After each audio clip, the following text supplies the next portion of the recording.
The battle for Aleppo arguably began in 2011 with a protest movement against the government Bashar al-Assad.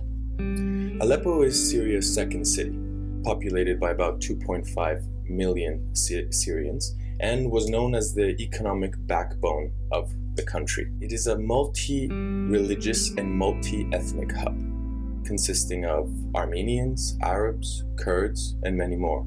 The battle for Aleppo officially began with a rebel attack on the city in 2012. The rebels consist of a mix of smaller rebel factions, often with differing views. One of the major players is al-Nusra, an al-Qaeda branch off. Many Islamic extremist fighters previously in Iraq joined the rebels throughout the conflict. Looting took place from the initial stages of the war, and this caused many of the residents in the area to turn their backs towards the rebels. It is also important to note that the rebels were supported mainly by Turkey and Saudi Arabia.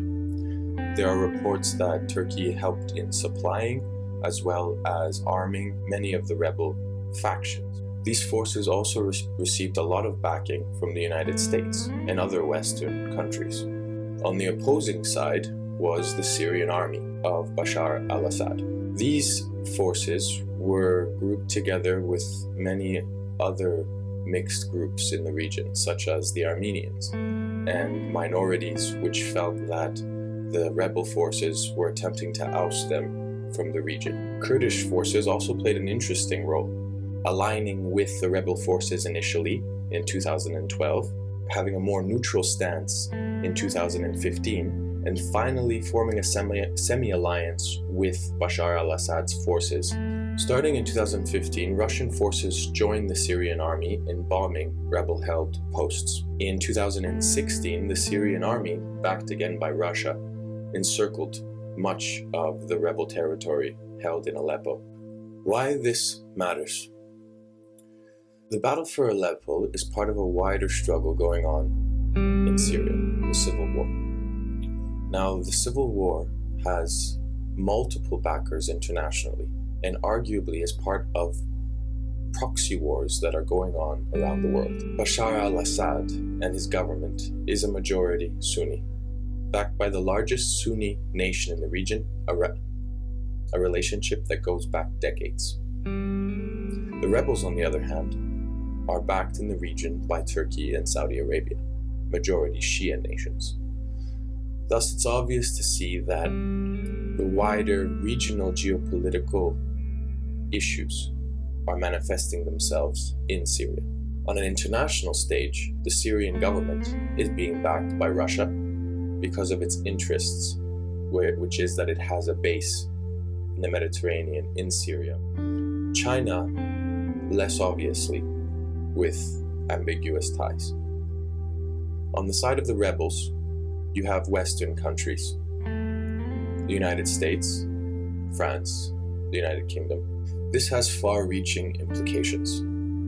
The West's backing of Saudi Arabia and Turkey in the region has put into question the values of Western countries, and particularly the United States. Backing Saudi Arabia is a bit of a difficult choice for Western countries. The values of Saudi Arabia go against many of our Western values.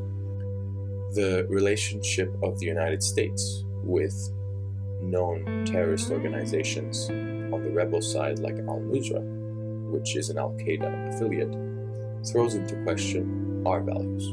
It is worrying to see this divide internationally, with Russia and, less obviously, China on one side, and the United States, with its Western allies on the other, manifesting a conflict in itself in Syria.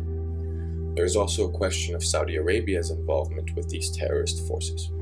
It is obvious that they provide funding. These are all significant questions that we need to sit and ask ourselves as citizens. What do we represent? What values do we hold dear? And at what point do these values make us question our governments?